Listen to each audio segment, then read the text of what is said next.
Welcome, everyone, to another episode of the Digital Toolbox Podcast. This is a podcast where we bring on industry experts from landscaping, hardscaping, maintenance, all over, and we have them ask some questions, give you guys some value. I'm your host, Enmanuel Tejada, owner of Landscape Maverick. We're a marketing and branding agency for landscapers and hardscapers that want to take things to the next level. And today we've got a special guest for you guys, a very, very special guest. But before we introduce him, guys, if you guys find value in this episode, if you're watching on YouTube, make sure you like, make sure you subscribe. If you're watching clips on Instagram, follow me, follow Justin, support the channel, support us so we can bring more value. And without further ado, let's get into today's special guest. Justin, introduce yourself, man. Let's get into it. Yeah, man. Well, I'm so excited to be here today. We're going to cover all kinds of stuff, folks. I mean, we're going to talk rapid organic growth. We're going to talk high ticket home service. We're going to talk marketing. We're going to talk coaching and communities. So here's my story in a 5-minute spit. All right. So I took over the family business in 2015 at the age of 25 years old. And I'll back up just a little bit because I think it's so important to share this. Going through high school, I was not a fan of school. I wanted to be out riding my dirt bike and doing stuff out. So, long story short, I dropped out of high school when I was 17 years old. And I always had this mindset that, I can never really run a business, become an entrepreneur because of my past. And with all that being said, I worked my way into a position where my parents felt comfortable when I was 25 years old, handing the business off to me. And I became CEO in 2015 when we were doing about $1 million in revenue. So we're doing about $1 million, maybe $1.2 million in revenue. We're a all services landscape business in Santa Cruz, California. We're doing mowing, we're doing maintenance, we're doing construction, a little bit of residential, a little bit of construction in commercial space too. And when I came into it, I just saw the business with so much potential. And I knew that if I was going to make a living there, my parents were going to continue to make a living, my brother, my sister, my cousin, it was a family business. If we're going to actually work and live in this business and live in California, we have to grow this company. So I happened to have a coach reach out to me in late 2015, and his name's Jonathan Goldhill, and he changed my life. He came in, he helped us, we hired him, and he helped us establish a set of core values, a vision of 30 million by 2030, which is kind of funny because we had 15 employees, and I'm like, guys, we're going to be 300 employees and 30 million in revenue in 15 years. And we're an old company. My parents started the company in 1986. So it's like, everyone's like, all right, Justin, 25 years old. Of course I'm saying these things, but I believed it, man. I believed it. And we started putting things in place. We rolled out a purpose or a why behind the what, which is to raise the bar in the landscape industry. And to be honest, that's why I'm on here today. I want to share this story. I want to inspire others. I want to motivate others. I want to make a difference out there. And that's why I share this story. And so fast forward a couple of years, 2018, boom, things are happening. We're doing 5 million in revenue, which is insane considering after 30 years in business. 3 years after. Yeah. The business. 3 years after taking over, we're doing 5 million. So we've already 5x the business in 3 years. 5 years later, 2020 hits, COVID, all the challenges, everything else. It ended up working for a positive in a lot of home services. We did 10 million in revenue in 2020. So there we are. Dude, 10 million in revenue 5 years after taking over the business. Things are happening. We've got over 100 employees. We're really focused on marketing. We're focused on sales. We're focused on culture. And the community is seeing that. We ended up winning Business of the Year that year, 2020, from our local chamber. So we're getting recognition outside of the industry. We landed on the front cover of Lawn and Landscape Management that year. So we're getting recognition within the industry. And we became a place that people wanted to work. We started getting a lot of applications for our open positions because of our marketing efforts and our branding efforts. We started getting a lot of private equity guys reaching out, asking to buy the company. And our vision was strong. We're going to be 30 million by 2030 and nothing's getting in the way of that. So no matter how much private equity pressure we got, it was never even a question if we're going to take it on. We're going to focus on growing this business to 30 million. So from 2020 to 2024, over the last 4 years, we went from 10 million to 20 million. And that's where we're at today. So we're a $20 million business, right? Isn't that crazy? It's fucking insane. In 4 years. So you 10 in 5 years. Well, in 10 years, I think. 10 5 years. And then you doubled again. Yeah. So we're like 20x over the last 9 years. Wow. Dude, so that What's vision cool? is still alive. That 30 million goal that Yeah, that coach set for you is still very much in place. it's very much, it drives us every day. And the team now is like, how quick can we hit that? Can we hit it next year? Can we hit it in 2026? So we're looking at all this. And what I want to point out, this is all organic growth. We haven't bought a company. We haven't done any acquisitions. This has been straight up organic sales and marketing, hiring the right people, going after the right clients, and just doing the right things, like fundamental business activities with a vision. And here we are, 20 million. What other like really cool things? We've leveraged technology a lot in the last 4 years. So we've brought on a suite of technology that has allowed us to double without adding very many employees. So we went from like 120 employees at 10 million, and today we're at 130 employees, but we're doing 20 million. And that is a huge key Can you repeat performance that one indicator more for our time? team. Yeah. So we were at 120 employees in 2020, and we're doing 10 million. Right. Today, we're at 130 employees, but we're doing 20 million in revenue. So you're doing double the revenue because you're at 20 million, but you've only added 30 employees in the last 4 years. We've only added 10. Yeah, And we went 10. We went from 120 to 130. my goodness, what the fuck? Dude, and this is like, we don't talk about this enough internally. That's a huge win because in the last 4 years, here's what's important. In the last 4 years, wages have skyrocketed.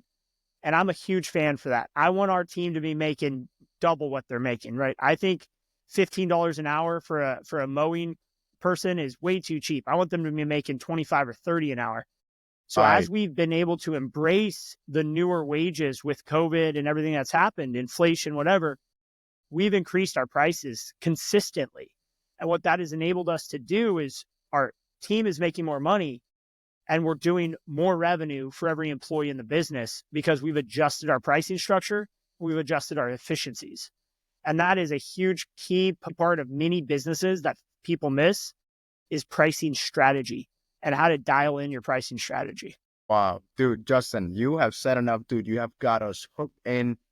Hope everybody has their seatbelts on. If you don't buckle the fuck up, it's gonna be a good one. Justin, we have so much to cover, dude. Like that was an amazing 5-minute preface there, dude. This is gonna be fucking amazing. It's gonna be one of the best episodes we've ever done. So All right. we have so much to cover. Let's get into it. Who was Justin White in high school? Because you said that you had Yeah. a limited belief that you couldn't do business. But at what age did you even start thinking about business? Like, talk to me about Justin White in high school. Yeah, man. I wasn't a jock. I didn't really play sports, but I rode dirt bikes and that was kind of my thing. And so I was very competitive. I was adventure based. I was out up in the mountains. I loved dirt biking, loved off-roading. And when I was 16 years old, I shattered my wrist in a dirt bike race. And I always thought, the dirt biking was going to potentially be a career, but that was a career ending injury. And that kind of led me honestly in a not great place, right? I got a broken arm. I'm 16 years old, and you kind of you end up hanging out with potheads. So you start smoking weed and doing all that, and that kind of started to demotivate me around what I want to accomplish in life. And so I just kind of I kind of didn't really do a lot. I honestly feel that injury, and at 16 years old, I kind of lost focus of the future, and I started just living week to week, just like trying to party and go after girls and whatever. I mean, that was my focus in high school, was like the next Saturday night. Mm. And honestly, that stayed my focus until I would say everything kind of changed when I was 22 years old. That's when I had a pretty crazy experience happen, and that is when I realized I needed to focus on the bigger picture. What was it that caused it, if you don't mind sharing? Or if it's not, if it's too much. Yes. No, I'll share it. I think it's something that impacts probably more people than they talk about, but a dear friend of mine passed away from a drug overdose. And, it was whatever the Molly and the ecstasy and the heroin back then, and now it's all fentanyl. That was a major issue with our town, or a surfskate town in Santa Cruz. And unfortunately, it hooked a lot of people. And a really close friend of mine passed away from that. And I saw the impact on his family, on our friend group. And I realized I had to step away from that life. I had to focus on something bigger. So that was 22, and that was in 2012. And I realized I needed to focus on something bigger in life. And that's when I started taking my career a little more seriously in becoming a landscaper and operating tractors and laying hardscape and understanding the nuts and bolts of being a landscaper, man. I leaned into that career, and I'm glad I did, because it gave me a lot of purpose in life when I was lacking purpose and I was lacking direction And so at a your young family age. had the business at that age already, right? So you kind of just decided to Yep. follow through with them, or did you go outside the family and No, I worked for my dad and mom on and off, starting at the age of 16, summer work here and there, and driving tractors and doing stuff like that, but never really looked at it as a career until I was in my early 20s, like 21, 22 is when I started realizing, you know what? I like doing this and I could see a career in this, but I always thought I'd be more on the operation side, like operating tractors or doing something like that. Never thought I'd be on the business side, but that's what I got thrown into. And that's what I kind of honestly found my passion and my purpose in is the business side. wow, that's amazing, dude. That's amazing. So you thought you were gonna be, and I'm sorry about your tragic loss there too, Justin. It's not a big, it's a serious situation. Drug overdoses, fentanyl. It sucks that happened to Yeah. you. It happened to your friend. But what I love to see is that you made the best out of that decision, of that situation. One Yeah, person. man. It's that funny story that one person can experience two different things, and there's two different outcomes. You decided to make the best out of it. So respect on that. Yeah. No, I appreciate it. I share it because I think a lot of people are either struggling with that themselves. They have a friend or family member going through that today. And I think it's almost like we have this responsibility to be this rock for our family, to be this foundation. And the more purpose you can create in life and for yourself and for your group of friends and family, the better you're going to be able to build onto that foundation. And I think it starts at a very deep emotional level. So even though we build these big businesses and we have all these dreams, like, you can all trace this back to a very singular, fundamental part of your life and for me, that was kind of the life-changing moment where I realized, man, I need to do something, and I need to almost do it in memory of my good friend Galen. 100%, dude. I love the fact that you made the best out of that, dude. 100%. And so at that same time, you mentioned that you were starting out in the operations side with your parents, right? But not the business side. So at what point did you start transitioning from wanting to be in the field to focusing more on the business side? So the shift that happened for me is really it was when I started doing the numbers on an estimate and I started doing the sales, and I got excited about selling and I got Yeah. excited about figuring out, hey, what are the costs of actually doing this job? How much are we paying our team? What's our overhead? What's our gross margin? What's our net profit? And I started to look at it as like a game. Like, how can I increase our profit? What can I pull? What levers can I pull? How can I increase our charging and markup on equipment? How much are we charging per hour? What's our production rates? That fascinated me. And I got pulled into that side of things. And I basically recreated our entire pricing structure in like 2012, 2013 at our business. And immediately we started to see an increase in revenue and an increase in profit just based on what we did on the back end. And that's when I realized this is kind of like a game. Like, business is a game. And, I've always been competitive, and I look at myself as a professional athlete in the business world. And that's what I looked at it as. And I went into it. Nice. And like you had that competitive sport instinct from motorbikes. It seems that you kind of reignited that in business. Yeah. Yeah. And I read a lot of books, man. Like starting around that 2015 time, I would read at least a book a week, and everything from Jim Collins to Simon Sinek to Tony Robbins to Patrick Lencioni. I mean, I can name them. I got them all on my bookshelf behind me. Reading helped unlock that next level for me. That's awesome, dude. That's amazing. I love that. And that's one thing I need to start doing more. It's like I have the books in my fucking house. I need to just read them. And like my excuse right now is not even an excuse. Like Yeah. I'm just rhyming on the business, but like I have to make time for that too because that's important. But yeah, Dude, I tell you, man, it's a hard thing. I've honestly slowed down a little bit. no, keep Yeah, go telling me. ahead. Keep telling me. Well, one of the things we're working on and what we want to bring to our community in next year is we want to take these great books. We want to go interview the authors. I want to bring these guys onto a webinar or podcast and get their insight and input on what were they thinking when they wrote the book? What are the takeaways? And bring the book to life in a more Q&A interview style. That would be sick. especially asking them those questions tailored to our niche, which is landscaping, hardscape. That would be freaking awesome, dude. Yeah, exactly. Yeah, bringing our landscape niche into the discussion. That's why it's, I'm a landscaper right now. That's my focus. What I'll do in the future is undecided, but right now I'm focused on building this company and building a community around landscaping. Let's go. I love that. And I'll definitely be one of your number one supporters, dude. Let's go. And let's move on to I a different appreciate it, brother. similar thing too. So let's start getting into this thing, Dustin. Let's get to the exciting parts, man. So Yeah. now you did those tweaks to your parents' back-end structure of selling and looking at the pricing at what age? Like 22, 23? That's before you went full time with like taking over? Yeah. Yeah. I went full time right around that time, like 2021. I was pretty much full time. And then I started to work with the numbers and the back end right around 24, 25 is when I really started to get involved at a deep level on the finance and pricing and estimating side.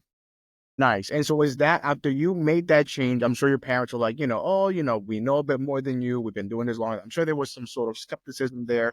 Sounds like you kind of went in, made it happen. They're like, holy shit, this guy's good. Justin, here, take this thing full time. Is that kind of how it unraveled? I think in a very just high level point, yes, but you got to understand, right? And anyone in a family business, they've been doing it for 30 years, my mom and dad. So I'm coming in with all these new ideas. And when I start talking about increasing pricing, they go, well, we're not going to have enough work if we increase our prices. Like, we're not going to have enough work for our crews. And so these limiting beliefs start to come in and these challenges. So I just said, hey, let me test it out on this one thing. And what we realized is all these tests I was running were working. And so they gave me a little bit more freedom every single year. And finally in 2015 is when, the floodgates opened and they just let me go all in and really take over and create my own vision and be that next generation successor from my parents to myself. And for all those family businesses listening, I think typically the founders hold on a little bit too long and they don't pass it off to their kids until their kids are like 35 or 40. But man, if you can get it to your kids when they're like 25 and they've got that energy, that's when the magic happens because you have the guidance of the founders with the youth and energy of a mid 20-year-old next generation successor. And that's what we had. And that was the secret recipe right there. Yeah, and you were definitely driven, dude. I think it's perfect setup. That trust of like, okay, we're confident in him and his decisions. He might do something crazy, but it's for the best. We trust it. Let's hear him out. Let's see it through. I think that's awesome. Let me ask you this then, Justin. What were some early challenges before we get into the other strategies? So like, what were some early challenges that you faced? Because of course now you had the reins, right? You had control. If you wanted to fire everybody, you could. If you wanted to switch vendors, you could. What challenges did you face on early? So I think one of the big challenges I faced was just believing in myself. I think that was my number one first challenge is as much as I showed the confidence that I knew what I was doing, I was making the right decisions. There's this little voice inside of you that's like, hey, who are you to be making these decisions? Who are you to be changing the pricing? Who are you to be hiring and firing? I mean, to grow from 1 to 5 million requires a lot of change. And that means a lot of decisions. So my first challenge was believing that I could do it, believing that I was going to be the right person. And I still struggle with that, to be honest. I don't think that ever goes away. That's what keeps us humble. The next challenge was getting the buy-in of the team, that these changes I was going to make, such as technology and new software and rebranding our logo and new trucks, was the right changes. And when your team has been doing something the same way for at least 20 plus years, and all of a sudden you're challenging everything, you get a lot of pushback. And I wanted feedback and I wanted buy-in from everybody, not just the crew leaders and the supervisors, but, entry-level laborers. I wanted them to buy in. And so that took a lot of work for me to get their buy-in and a lot of conversations for me to explain to them why I was doing what I was doing. Dude, the next challenge was money. You're 25. You're 25. I mean, look, imagine a 30, 40 foreman. Who the fuck is this guy? Go back to high school. I feel yeah. Yeah, man, that was a challenge. I mean, being that young and trying to walk in and own the room with people who worked for my dad for 20 plus years, I had to earn the respect. And luckily I worked in the field for a good 7 years on and off, like I said, but I put the time in. They saw that I was a hard worker. I showed up early. I stayed late. So I had the respect of the team, not completely, but in a lot of ways, rather than just coming in cold. Right. And I love that. The fact that you got down and dirty with them, you were in the trenches with them. So they respected you even more, right? I love that. So, dude, let's get into it now. Let's talk some serious strategy, dude, because you're a G when it comes to this, dude. 20 million is no fucking joke. So first things first, Justin, let's get into this. What services are you guys offering? Are you guys strictly hardscape? When you came in, were you guys only hardscaping? Did you do lawn care, maintenance? Like, break that down for me, where you were, where you guys are.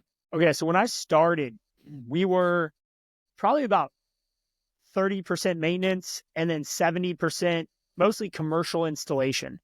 And when I say maintenance, we're in California, so we're a full 12-month season, and we do everything from bed maintenance to lawn mowing to tree work and managing the entire site, mostly of corporate facilities and HOAs. And so we're mostly a commercial company. I knew to grow and to grow fast, we had to start to onboard new services such as residential. So in 2018, we rolled out residential services and a design build department. That was led by this guy, Jeremy, who's still on the team leading it today. He's our VP of construction. And so fast forward to today, 30% of our business is still commercial maintenance. We do high-end commercial sites such as large HOAs, corporate campuses, resorts, and hotels. And the other third of our business is heavy commercial installation. So we do a lot of warehouses is one of our specialties, and then a lot of restaurants and, again, resorts. A lot of the stuff we maintain, we will build first and then move it into maintenance, which is a really nice pipeline for our recurring revenue. And then the other third of the business is high-end design build. We're in a great area. We're right here by Pebble Beach and the Silicon Valley. So we have, all these really, really wealthy people who want really nice projects. And we're able to take them through the full process from design all the way into build and then eventually into maintenance. That process has been the fastest growing part of our business is the design, build, maintain. People love it. And typically our project size on the residential, we would average probably 150,000 per project. And that's a nice price point, man. I mean, you can really make money at that price point. We used to be like 35,000 per project. And before that, even lower. So we've just continued to go after higher and higher tickets, higher and higher resort or higher level clients, and really lean into this idea of high-end residential design, build, and maintain. I think that's beautiful. And let me ask you one question straight to the point, Justin. What is the main driver for you guys when it comes to how you guys grew from 1 million to 20 million? Has it been that design and build? Does most of your money come from that? What's interesting is everything's grown in somewhat of a similar fashion. So we've really focused on diversity and diversity of revenue. So what we're trying to do is bring in commercial maintenance, commercial install, and residential maintenance.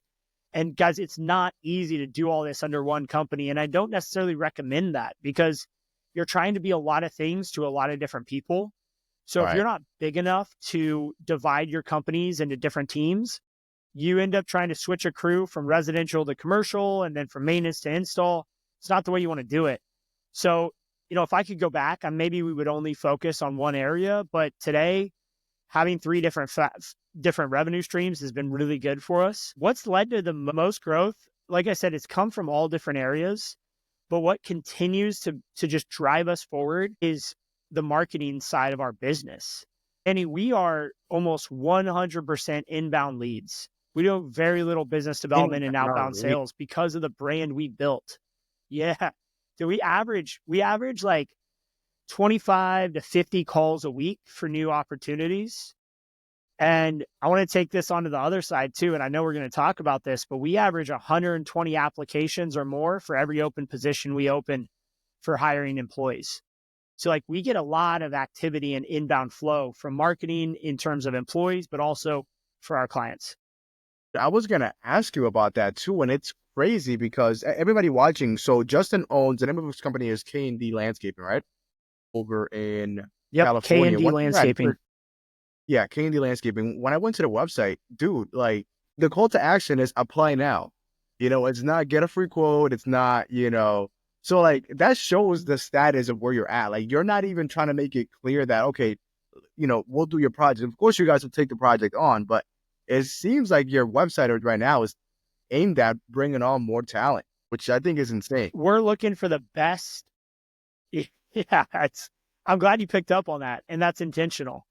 We focus, I would say probably 51% of our marketing spend goes to recruiting and hiring, and 49% goes to new client development, because we believe with the right people and getting the best people in our industry to work at our company, we will ultimately get the best clients. But first, you got to get your team, you got to build that bench, you got to build that roster. And for us, we're always hiring. If a good, amazing person comes and knocks on our door and they fit our core values and they're a hard worker, we're going to bring them on and give them a chance. And that's how many of our team leads now, they started off as entry-level positions and just hustled their way to the top. I think that's amazing, dude, that you level guys up instead of having to bring a guy internally from somewhere else. So I think that's freaking awesome, dude.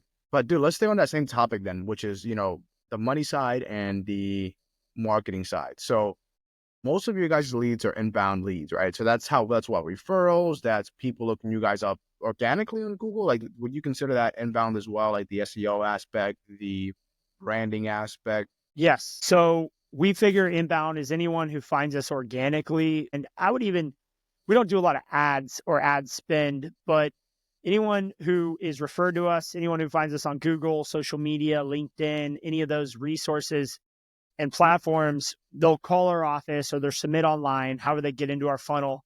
And that's our inbound lead flow. And I would say if I had to put, it's not so much the volume of leads that I look at, but it's the volume of closed sales.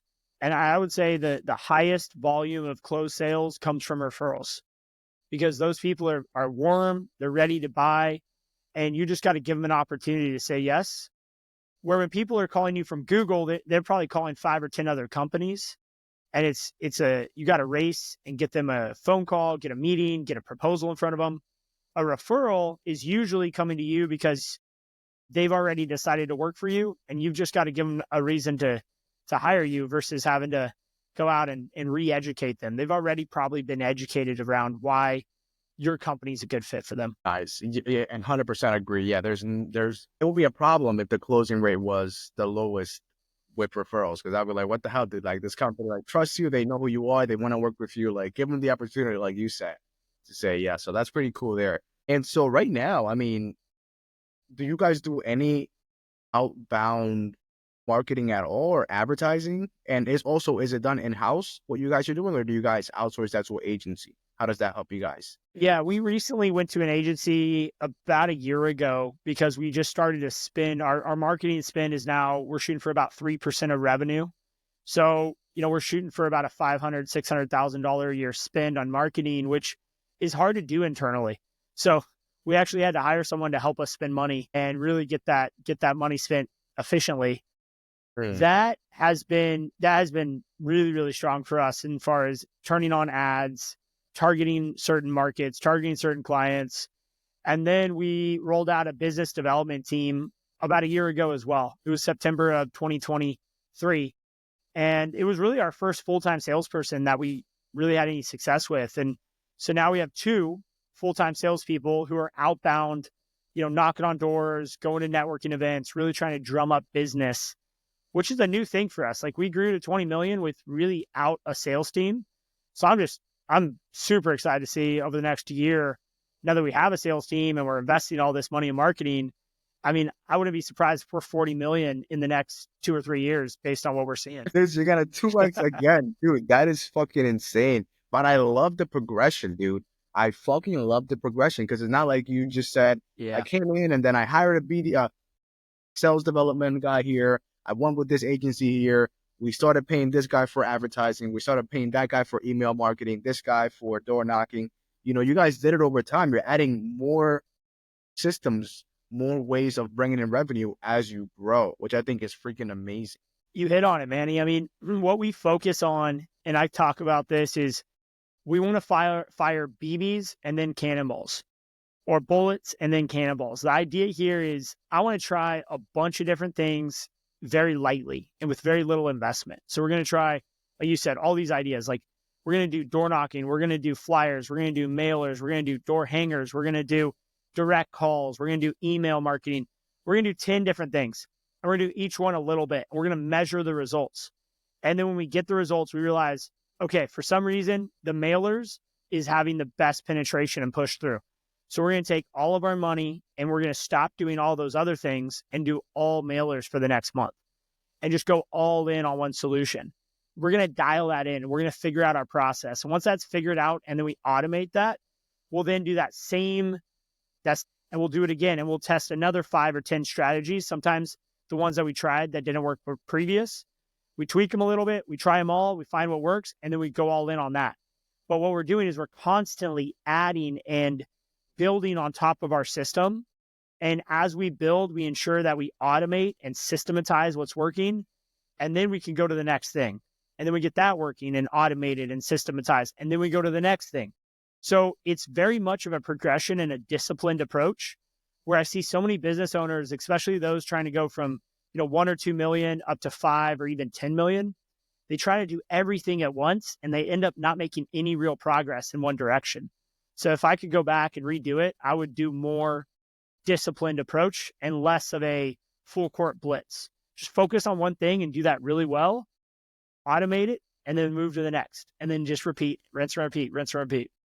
Dude, I love that. And I love the analogy. So you said we fire BBs first and then we fire cannonballs once we know that the BBs hit.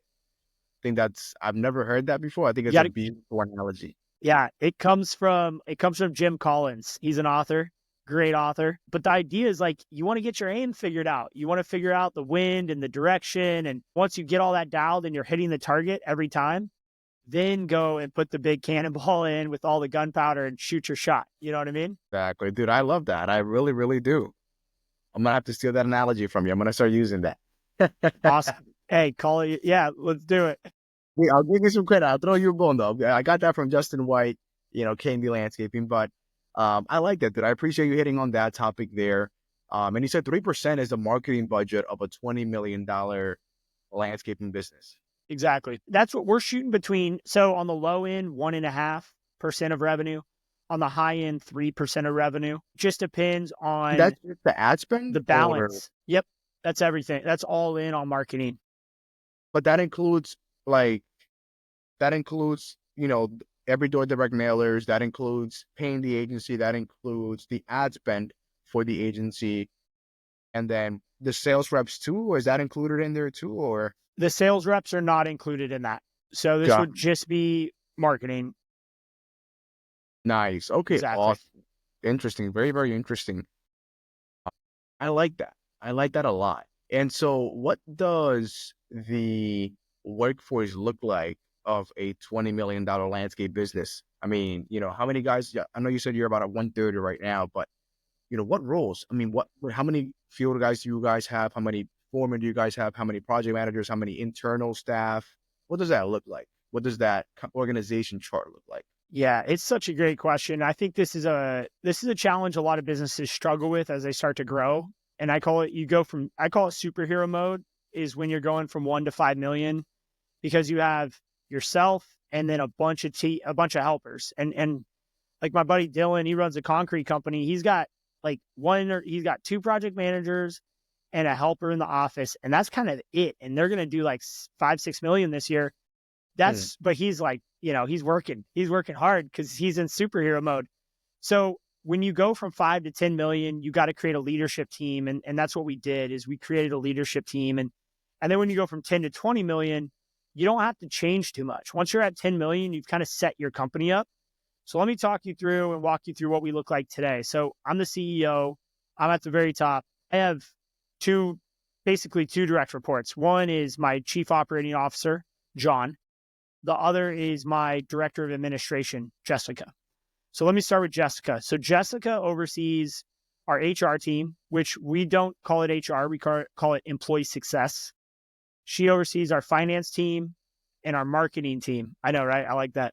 So she oversees employee success, finance, and marketing, along with any back-end legal and contract administration and all that other, insurances and BS that goes on behind the scenes. We have John, John oversees basically our entire operation. So he oversees pretty much all of the sales, all of the operations, and all of the front end delivery to our clients, which his direct reports look like our VP of construction, our VP of maintenance, and our operational manager.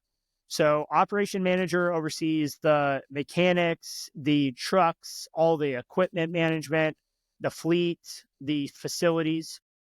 And then our VP of maintenance oversees maintenance, and our VP of construction oversees construction. Our VP of maintenance has a number of direct reports. They have account managers and supervisors that report up to the VP, and we kind of have it structured in a branch model. It gets a little complicated below there, but we have about 25 maintenance crews that run on a regular basis. And on the construction side, we have about 11 crews that run regularly on our construction side. And under our VP of maintenance, Jeremy, he's got a series of project managers, estimators, and designers that oversee the day-to-day. So, like I said, it gets hard to explain it once you go down a layer below the VPs, but that's our leadership team is the VPs, John and Jessica, our finance managers on the team as well, Tina, and really they make the decisions day in and day out, more so than I do. So my job is not to make decisions anymore. I say my job is to review the decisions they make and give them candid feedback on the vision of the company and how their decisions are playing into the bigger picture. Because I'm focusing on where we're going to be in 3 years, 5 years, and 10 years. And they're more focusing on where are we going to be over the next 3 months. So I need to bridge that gap of like, okay, are we making this decision to hire this person? Does it fit in with the vision for 2025 and 2026? And that's more my job than anything else. Dude, I really appreciate that. Holy shit. That is the most in-depth org chart that I've heard. And it's fucking insane. You have 25 crews for maintenance. That's fucking insane, dude. I know guys that, oh my gosh, that's insane. Let me ask you a couple questions on that, Justin, because it truly is an honor to be able to ask a question directly to the source. So you're so far detached. You are so far detached from a project that's going on in the field. You don't have control. You can't just say, fuck it, I'm going to leave the office and I'm going to go install some pavers because Juan didn't show up today and now I have to go and do that. How does that feel? Because sometimes it feels good to know that, okay, if some shit goes down on the job site, I can go and I can do it because I have the expertise. But you are so disconnected from me. How does that feel? Do you ever feel fear? Do you ever feel, I know you feel relief, but what else comes with it? Yeah, such a great question. And I was talking about this today. Honestly, I feel bad. Like I feel guilty that I'm not out there literally working side by side with, my brothers who I grew up with. I mean, some of these guys in the field had been working with my dad, like Juan Sotelo. He's been working for us and with my dad for 32 years. And it feels guilty that he's out there, he's hustling, he's making it happen, but I'm not with him side by side like I was 10 years ago. And that is a big, big challenge for me because a lot of people, myself included, feel like you have to put in that same amount of work that your team is putting in, and they need to see you on the job site. They need to physically see you physically doing work. And if you're not physically doing work, then you should be going and picking up the material to make their life easier. But it gets to a point where, look, with 30 plus crews and irrigation techs and spray techs and all these trucks going out, like we have 72 trucks. Like I can't be in 72 places every day. So you have to build the team and you have to give yourself the permission to trust the people you hire. And it almost becomes a burden. If I go to a job site and I start asking questions and I start giving them direction of how to change something, I'm undermining my VP, I'm undermining my project manager, I'm undermining my supervisor. So I just said that 3 people who work for us and work with us are not accurately, they're not right. And I'm more right than them. So you have to actually not go to the job site and critique anything. You can't. You have to go there. You can take your notes. You can take your pictures. But then you have to say to the crew, good job. I appreciate you guys. Thank you so much. Have a great day. Here's some cold drinks. Then you go meet with the VP and say, hey, Jerry, like I see these are some issues on this site. And then he'll go meet with his team, who meets with their team, who eventually gets back to the foreman to give them that feedback. So as much as you want to give them the feedback in the moment, I don't think it's the best thing to do because you've created this organization and you have to go through the proper channels. So it's frustrating. I feel guilty. I have fear that they're not doing it right, that they're not doing it as good as I would like it to be done. Man, it's all real and it's all there every day. You have to actively manage that. I think it's different because I grew up in the business and I grew up with the business. If I were to go hire a brand new CEO from outside the company, they wouldn't have these issues. But that's what makes me me. And I think that's the difference of the people who are listening to this show are the people who are taking their companies and growing it to 1 million, growing it to 5, 10 million, maybe 100 million one day. They have to understand as they get bigger, you can't be the superhero anymore that goes and saves a day.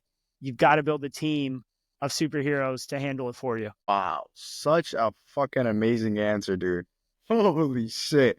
Justin, I'm telling you, this is one like the fucking craziest episode we've done, bro. Like we're doing it. Like we're literally Yeah, bro. Holy shit. I love it. I'm here for it, man. So I love what you said too. It's like, yeah, like if you go and you cut the structure by you going out to a job site and critiquing them, you undermine everybody else. So it's like you make them not feel like shit, but you like undermine what they said. Like you don't know what the structure is, you don't know.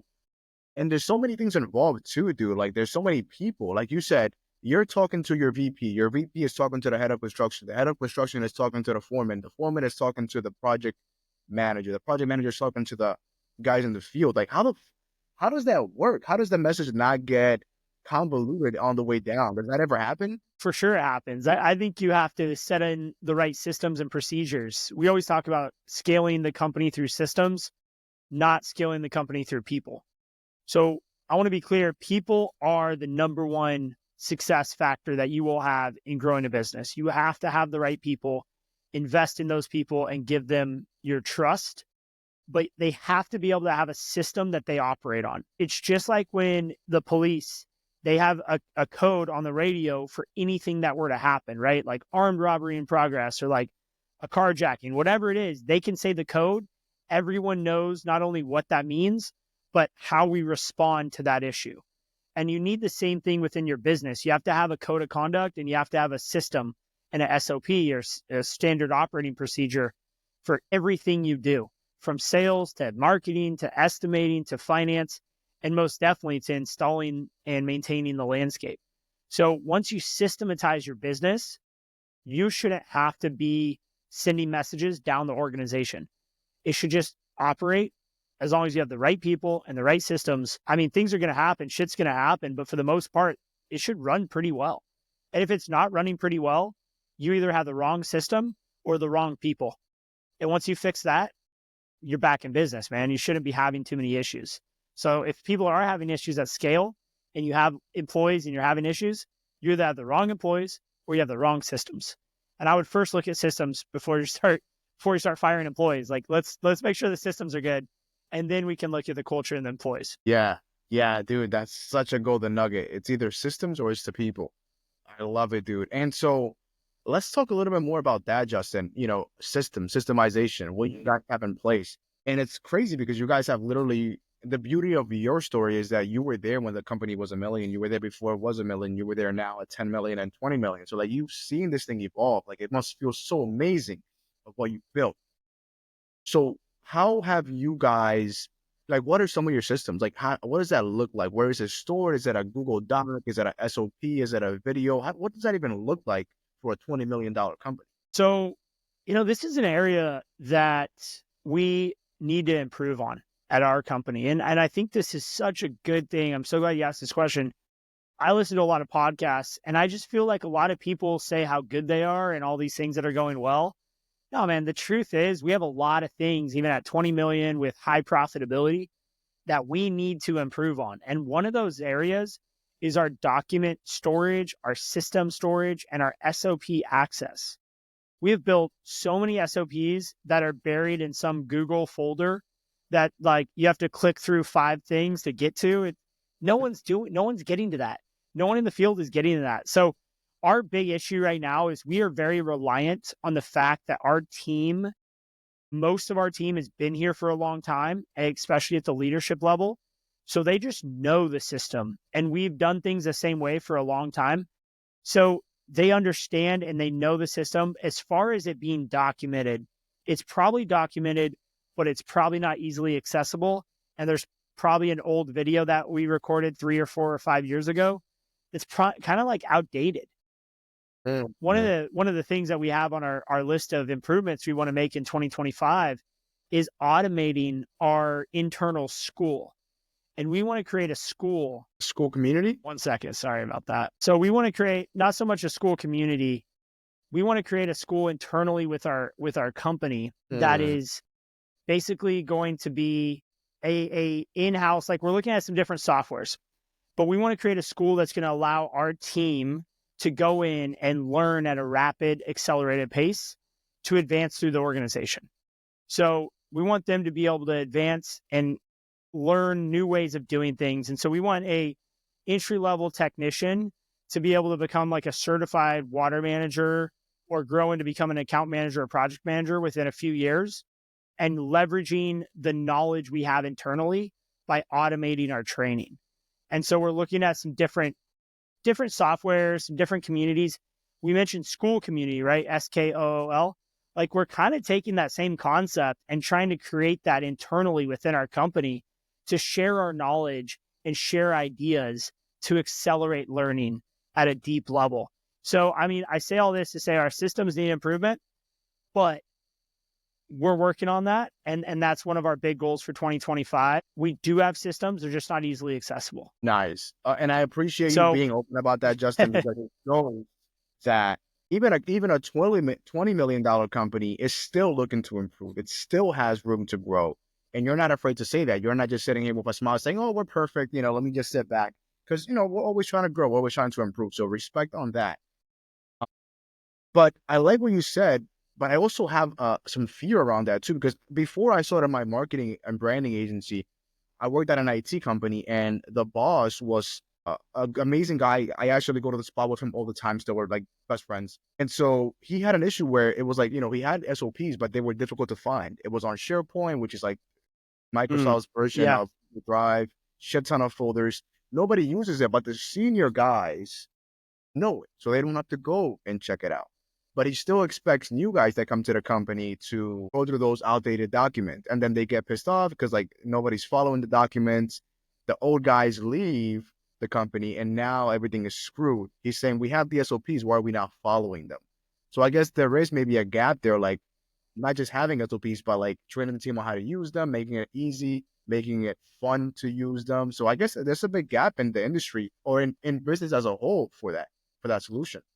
Yeah, that's a big gap. And there's, we're not currently using a software, so I'm not going to say any names, but we're shooting BBs, if you will. We're testing it out and seeing which software is going to be the best one for us. Once we figure it out, we're big on brand partnerships and trying to help our partners grow. So once we figure it out, we'll definitely make it public. But right now we're trying to solve that problem for ourselves too.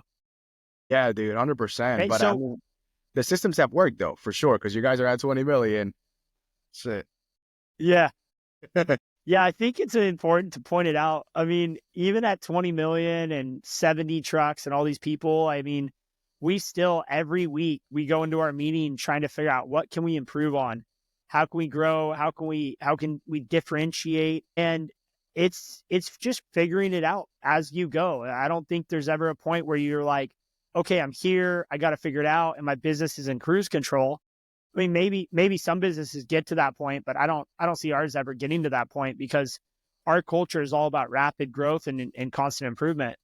And I think most people think like that. So if you're trying to grow and you're trying to be better, just remember it. Like, don't burn yourself out because it never stops. You're always going to have that mindset no matter how big you get. Yeah. And I think sometimes we all get caught up, like, even in general, even not in business. Like I was just at an Andy Elliott event, and do you know who Andy Elliott is, by the way? Yeah. Oh yeah. Yeah. Dude, amazing. And sometimes in our heads, we think of like these amazing people, and it was amazing seeing him in person. Dude, I'm working out. He's literally 2 feet in front of me, and he's just jacked. He's struggling to finish the workout because we're doing it. Everybody's struggling. I see him, struggling on the push-up, and I'm like, dude, he's a real fucking human, just like me. Like, him showing that, like, It took me flying out there and seeing him in person, this person that has made hundreds of millions, and he's struggling to finish a workout just like I'm struggling. It's like, dude, if he did it, I can do it. Like, I'm glorifying him, but it's like I can also achieve it. Like, it's just reality, dude. I love that. And you put it into perspective there too Yeah. with the business side. You just got to do the work, you know, you just got to go out there. You got to work hard. I don't think there's any shortcut for hard work, and you got to be willing to put the work in. 1,000 fucking percent. Justin, real quick, dude, I Yeah. know I want to be respectful of your time, dude. So I don't want to take too long here, but I wanted to ask you on the valuation of a company like yours. What's your plan? You know, you guys are at 20 million. You guys are going to hit 30 million, no doubt, maybe even 40 or 50. But what does that look like for you? Are you going to be the CEO the entire time? Would you ever consider stepping out and hiring a CEO? How does that look like for you? Are you selling the company? What's on your mind? Yeah, it's a great question. When is this podcast going to post? Do you know? Maybe, honestly, Justin, maybe like a month out, dude. I'm so fucking slumped with editing and everything. Okay. No.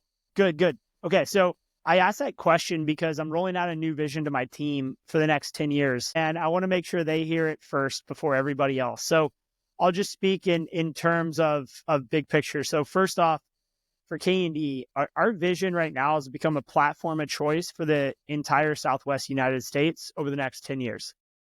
We want to provide a platform where family businesses can sell their business and get a good return and hopefully generational wealth, life-changing money, while also bringing the next generation into the fold, into ownership.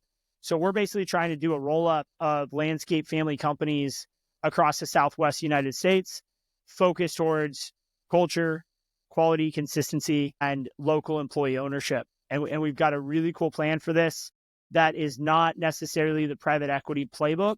So we're going to be giving people who do want to sell, hopefully, a different option than the typical private equity model. And I could talk in detail about that, but private equity, basically, their goal within 3 to 7 years, they want to sell the platform. So they buy a bunch of companies, they put it together, they try to make everyone a little bit more profitable, a little bit better, and then they sell that to the next private equity company. That can be very beneficial for a lot of people, including the employees. It can also be very detrimental to culture and quality and sometimes the employees. So we're working on a slightly different model that hopefully will lead us to building a, top 5 landscape company in the country over the next 10 years. My goal, my dream, I want to be the CEO of that platform. And I want to take that over the next 10 years to, our goal is to get $1 billion in value by 2035. So we want to be $1 billion company in 2035. And that's kind of the big picture. The blocking and tackling, the day in and day out, what that plan looks like, we've got it planned out. We've got every single quarter over the next 10 years pretty well planned out. Obviously, I keep that pretty tight to the vest. Yeah, man, I got it on an Excel spreadsheet. I built it out every quarter, what we're going to do, when we're going to buy, how we're going to grow. I got the vision. I'm big on vision. I think you got to have the vision, and then manifestation will take you there. Dude, you've got the next quarters for the next 10 years mapped out on a spreadsheet of what needs to happen for X goal to be met. You know what's cool about it too is I've used ChatGPT to shortcut that creation. Usually that would have taken me days to put this together. But with ChatGPT, I've been able to take my vision, my ideas, my goals, and have it create an Excel spreadsheet out of that with basically a focus for every quarter for the next 40 quarters. Hey, I would just asterisk, like everything's going to change next year. Everything's going to change the year after. Like it's constantly going to change. We're going to have to make adjustments, but at least we're starting with a plan that's mapped out. I'm a pilot too, so I fly planes, and you need to know what your waypoint is. You need to know, like, how are you going to climb out? When are you going to level off? What are your waypoints? What's your route of flight? When are you going to land? How long is the runway? From start to finish, you have to plan out every single inch of that trip, fuel, weight, everything. I'm taking that same principle and I'm applying it to business in terms of having a route of flight of where we want to take our company. And that has been a mind opener for me of how detailed you can get. Dude, I think that's freaking amazing. The fact that, dude, you're like the most interesting man in the world. You're a fucking pilot too. I didn't know that. Yeah, bro. I got my pilot's license 2 years ago. Yep. You got the plane right here, man. Constant inspiration. Wow, man. That's amazing. And you know what? Without taking up too much of your time, Justin, I want to ask you 2 more questions. So talk to us a little bit more on the private equity play, because You've mentioned that even you have experienced that as well, where private equity starts reaching out to you. How does that work? How do they know that your company is worth 10 million? How do they find that out? Does the government sell the information? How does that even happen? It's, what's interesting is private equity is a very small circle of people, even though it's a big industry. And word gets around that industry very quickly, kind of like the landscape industry. Like we all kind of know a lot of the bigger names in our industry, but either way, right? Here's the deal. Private equity has looked in, came into the landscape space and specifically home service. They kind of started with HVAC and moved into plumbing, electrical, and now landscaping, lawn care, lawn Crazy. services. And what it is, well, yeah. And what they'll do is they'll basically research your company. They'll do a case study and they'll try to figure out. They'll listen to podcasts like this and like, all right, yeah, Justin's 20 million in revenue. Like he's probably making anywhere from a 10 to 20% EBITDA margin, which is earnings before interest, tax deductions, depreciation. They're probably doing, between 2 and 4 million in profit. At 20 million in California, they're probably, anywhere from a 5 to 10x multiple. So now they start putting these numbers together. So now they're anywhere from like, a 10 to potentially $40 million business. And they start kind of piecing this together. And then they ask themselves, hey, what's the value of having another company in Central California for us? Well, we got a company in Oregon. We got a company in Arizona. Having a company in Central California it'll really play that book out nicely. So then they start targeting that company for different reasons: the size, the location, the people, the brand. Every private equity strategy is going to be slightly different. And depending on if they're getting ready to sell, they're going to be very aggressive in buying more companies, because you get this, what's called this EBITDA arbitrage, where they can add a bunch of companies for a lower multiple, and then they add it to their giant book, and then that doubles the multiple overnight, so they can kind of double their money. If they're early on, they're looking for foundational businesses with strong leaders and good markets that can help their platform get to the next level. And so every private equity is going to have a little different of a playbook, but overall, the playbook's pretty standard. They want to buy a bunch of companies. Typically, it's 10 to 20 companies. They want to put them together, and then they want to sell those as a conglomerate or a group of companies and get the revenue turn on that, or the revenue arbitrage and EBITDA arbitrage, where they're buying everyone at a 5 or 7x multiple, but they're selling the entire group at maybe a 12x multiple. And they've got some organic growth built into that as well. So private equity is making a bunch of money, but they're also improving our industry in a lot of ways. They're bringing smart business people into the industry. They're funding these new technology platforms like Service Titan and some of these other AI-driven softwares into our industry, because the money's there now. And we're seeing some really awesome stuff happening. However, from a family business side, does take a little bit of that culture, family business aspect out of the business. And it has to, because they have to create standard operating procedures across their entire platform. So Exactly. most people, once you get into once you get over 3 million in revenue, you probably are going to start getting an email from someone called ABC Partners, and they think your business is a great application for them, right? So if you're getting those calls, congratulations. My advice, take a few of those calls. Be very closed off with your numbers and your information, but listen to what they're saying, ask questions about the strategy, and you're going to learn a ton about private equity and how they work by taking 2 or 3 of those Zoom calls with them. And you never know. Maybe, I always say it, someone offers you a ridiculous number for your business that you can't say no to, and you sell your business. Like, that's never a bad way to go, is selling your business for an insane amount of money. And you can do whatever you want after that. A lot of times they'll ask you to stay on board so you can still continue to run your business. I'm not for or against selling your business. I think everyone should have an exit plan. It's not my current plan right now. It's not my current strategy, but like I say, everything's up for discussion and debate. So that's kind of what's happening in the private equity world. Hopefully that gives the listeners a little bit of insight of how that operates and how that works. It does, dude. It does. You went into detail. You kept it simple enough for us to understand. That's fucking awesome. And so your vision is to do the same thing that private equity is doing in a way which is different, right? Like you're still conglomerating all these companies. You're gonna have your own SOPs, or you're gonna let them keep their own. How's that gonna work? Yeah, we've got a pretty solid playbook of how it's going to work. And honestly, I can't say too much because it's the secret sauce that makes us different than everybody Right. else. So I'm sure there's going to be a few of those guys listening to this trying to figure out what our plan is. But I'll just say, when you see it in action, you're going to know the difference. You're going to feel the difference. And I'll sum it up by this. Our goal is, after we buy a company, the first 90 days of that company after acquisition is going to be the best 90 days of those employees' life ever. That's our goal. We want to make it the best company that you've ever worked at after an acquisition, which is very, very hard to do. But if we can do what we have planned right, that would be the result. Dude, I fucking love it, and I'm excited I can't wait to see what's gonna come of it. Justin, I have one last question. I'm sorry, I know I said that like 10 times already, but I just have to ask you. No. Yeah, I just have to ask you, dude. Yeah, go ahead. At the level of where you're at, of a company where, you guys are 220 million, you've got VPs, you've got people, that are like people that have degrees, that have experience, I guess what I'm trying to ask is this: when you go and you hire a CFO, or you hire a CTO, or you hire a uh, head of construction or head of whatever, like the very top, like people that report to you, how do you hire those guys? Do they have to have experience in home services? Can you take a guy from Wall Street and plug him into your company? Does that even work? Man, that's such a great question. And I've had experience where it's worked and where it hasn't worked. I've got some peers where it's worked and it hasn't worked. I think at a fundamental level, no matter what their credentials are, they have to align with your culture and your people.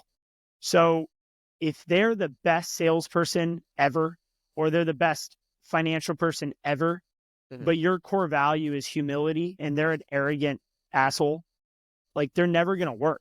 So I think you have to first ask yourself, are they a cultural fit? Are they going to fit in with our culture? And if that's a yes, then you can go over and ask, do they have the skill sets to do the job? And I think that goes for anyone from an entry-level person to a CFO or a CTO. But you've got to be cautious. You've got to be cautious for the traveling professionals, for the guys who work at Google and Microsoft and, Home Depot or whatever at the executive level. And all of a sudden, they're applying to work at your company and you're flattered because these are giant, Fortune 500 names. The problem is they come in, they're there for 2 or 3 years. They cost an arm and a leg. They don't do a lot. And they leave usually after a couple of years because they got a better offer. And you're asking yourself, did they really make a difference for the $300,000, $400,000 a year I paid them? So I think you have to surround yourself with a group of advisors that can help you vet these people. I am not a Fortune 500 CEO. I didn't come from Wall Street, right? I was self-taught, self-raised. And what I do if I'm going to hire a really high-level person is I will have one of my advisors, one of my mentors, interview that person over Zoom or in person to qualify them at a high level. And I've surrounded myself with mentors and people who are able to do that for me. And they can tell me, hey, Justin, this CFO, they know what they're doing. They mean business. They're a good fit for you. As far as culture, you have to figure that out. But I think they're good from a skill set standpoint.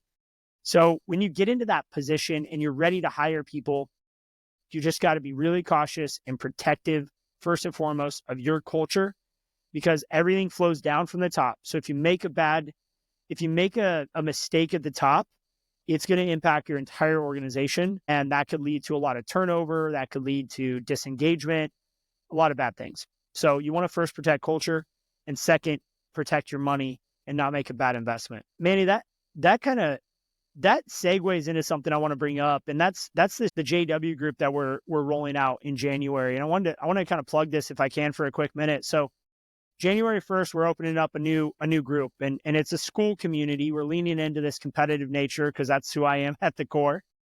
And what we're trying to do is create a community of like-minded landscapers who want to grow and want to change the industry. I hope to have professionals and advisors like yourself on there to talk about marketing. And I hope to have amazing people from finance and culture and sales and operation and create an opportunity for people who maybe aren't able to afford one-on-one coaching, or maybe they are having a one-on-one coach, they are in a peer group, but they're lacking that day in and day out motivation. I was saying people need to be reminded more than they need to be educated. So our community isn't going to be necessarily focused around education. It's going to be motivation, community impact, and creating a team of people who can help each other get to the next level. So, for example, when you're getting ready to hire your CFO, you can ping my buddy Andrew Kraft, shout out Andrew, I know you're listening, in Texas, who is the CFO of a $50 million landscape company in Texas. And you can say, hey, Andrew, as a CFO of a $50 million landscape company in Texas, what are some things I should be looking at as I go to hire my CFO for my $10 million business or my $5 or $20 million business, right? And you'll have direct access to these people like Andrew Kraft, who have already done amazing things and are running these huge companies. So this community is really focused towards people who want to embrace the 8-figure mindset, who want to grow from 1, 2, 3 to 10 million and hopefully beyond. And we're excited to launch that so we can answer those kind of questions, give you the feedback, and of course, give you access, like doing live Q&As and live podcasts like we're doing now. Like, Manny, think about how cool would it be after we wrap this thing if we had a guest, 100 guests sitting there just diving questions at us, and we stayed on for another hour just shooting the shit about guest questions. I would love that. You know what I mean? And I'm sure there'd be a ton too. Dude, 100%. Oh, I cannot fucking wait. And Justin, I got to give it to you because you're sharp. You've built this thing from the ground up. You're smart. You've been in the field, dude. Like, you are qualified to do this. There's a lot of people that are doing it. Everybody has a school community now. Everybody has a Facebook group, but they're doing, 100K, 200K. You've been in the trenches. You've built this thing up, dude. You are qualified. So how can the audience get in contact with you? How can they get on the waiting list for that school community? What's it going to be called? Give us some more details around that. Yeah, man. And I'll just say, over the last 10 years, I've spent over $1 million on one-on-one coaches just for myself. So that's the investment I've made into coaching. That's how much I believe in it. And not everyone can afford or wants to make that investment. So I'm really assimilating that data and assimilating that knowledge. And hopefully I'm going to be able to download that. So first and foremost, the waiting list is open. What you're going to do is go to let me double check the website because my assistant just changed this. So it is it's going to go jwhitegroup.com. So jwhitegroup.com. jwhitegroup.com. There's a big button when you open up that website. Boom, you join the wait list. We're not going to spam you with emails or anything. You just get in a few things. I will asterisk here. We are requiring a $1 million revenue minimum to get into the group. If you're not at $1 million, don't worry. I've got a couple other groups that I'm really close with, and we can refer you to those guys. You can get in those, and before you know it, I believe it, you'll be at $1 million. You'll get into our group. But we are trying to focus towards that contractor who's doing at least $1 million, specifically landscaping, and wants to get to 10 million. So look, if you're doing 3 million and you're kind of just like, I'm just going to be here at 3 million, I'm not looking to grow, not really the place for you. But if you're wanting to get to that 5, 7, 10 million and beyond, this is the place. And we have some exciting announcements. I'll probably may or may not have already made these announcements by the time this podcast launches, but all the information is going to be sent to you when you join that wait list. The specific benefits, we've got some amazing partners. I'll just say that the biggest technology brand in the landscape and service home industry is going to be a partner. The biggest equipment manufacturer. Again, I'm not dropping names, but look, we're going to have the biggest, the brightest, the best in this group. And we want the biggest, the brightest, and the best landscapers in our group as well. Dude, I think that's phenomenal news for the industry and for yourself. And dude, I cannot fucking wait to be a member in that. I mean, not a member, but add value any way I can, because I don't own $1 million landscape company yet. On the pipeline, though, Justin, in the pipeline. I would just say that for now. But dude, I love what you're dude. doing. Hey, well, Manny, look. Yeah. I was just gonna say, man, if you're in, brother, like, we're creating a partnership program within our group, so people like yourself who are knowledgeable and understand and do, like, for example, you marketing. We want you to be providing that information to our team and giving them a pipeline to reach you if they want to buy up services from you. Like, if they want to redo their logo, redo their brand, we want to make sure they can get in touch with you. So, for your listeners, we're going to have that in there. And that's an exciting part of that we're doing. That's a little different than some of the other groups. Dude, I think that's freaking fantastic, man. I cannot wait to be in there adding value January 1st. You guys, you heard it, jwhitegroup.com. Go ahead and get on that wait list. You're not going to want to miss it. I mean, imagine you I don't know if it's going to be a paid group or not, Justin. In fact, do you know what it's going to be yet or no? It will be paid. Yeah, it'll be paid, and the dollar amount's going to be announced soon. And all I say is, man, if you take advantage of one of the discounts in there from our partner program, it's going to pay for your entire year. So we've got some really good discounts coming out with our partners, and but it will be paid. Yeah, I think that's, and I'll say it's an important part on both sides. We want to be able to provide a lot of value and bring amazing people in. We also feel like when you pay, you're bought in and you're engaged and you want to get something out of it. And that's an important part for me. Percent. And I think that I've definitely found this to be true in life. And I'm only 24, but I definitely have found it to be true myself, because when I've paid for a lot of coaching too, not a million, but I've definitely paid a good couple 50, 60,000 so far. And looking to spend more because, Nice. when people pay, they pay attention. So, if you want to take it seriously, you have to put some skin in the game.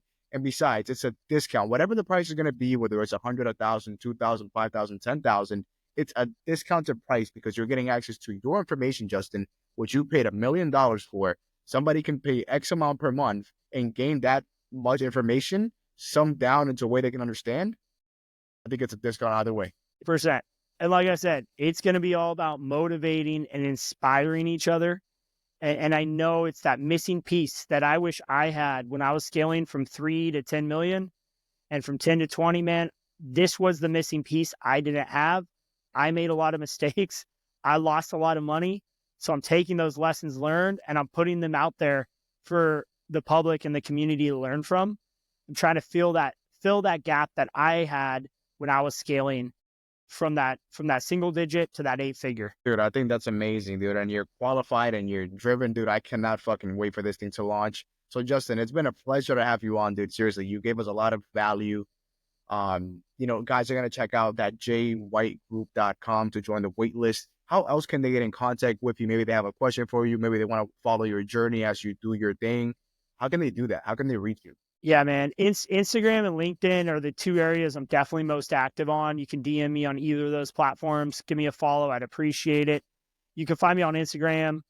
Just put in, if you search Justin White, KD CEO, you'll find me. I'll pop right up. Justin White, KD CEO. And then also on LinkedIn, you just type in Justin White, K&D Landscaping. I think at this point, you can probably put me into Google and find me that way too. I've done a lot of different podcasts and speaking things. Probably won't be out in time. I'm speaking at the Equip show. I get to introduce the keynote, Kevin O'Connor, next week. So, Are you serious? This probably won't go out in time, but dude, I'm up in front of 3,000 people. Yeah, I'm a little nervous about it, but I'm stoked. Dude, let's go. I'm going to be at the Equip Expo and I'm going to be in the audience, dude. So holy shit. It's going to be amazing to see. Don't miss. All right, bro. Well, we're going to have to catch up and meet up at Equip and shoot some ideas back and forth. I'm excited. Dude, 100%. Justin, it's been a pleasure to have you on. The audience is going to reach out to you. They're going to go join your wait list, dude. Pleasure having you on, brother. Right. I appreciate it, man. My pleasure.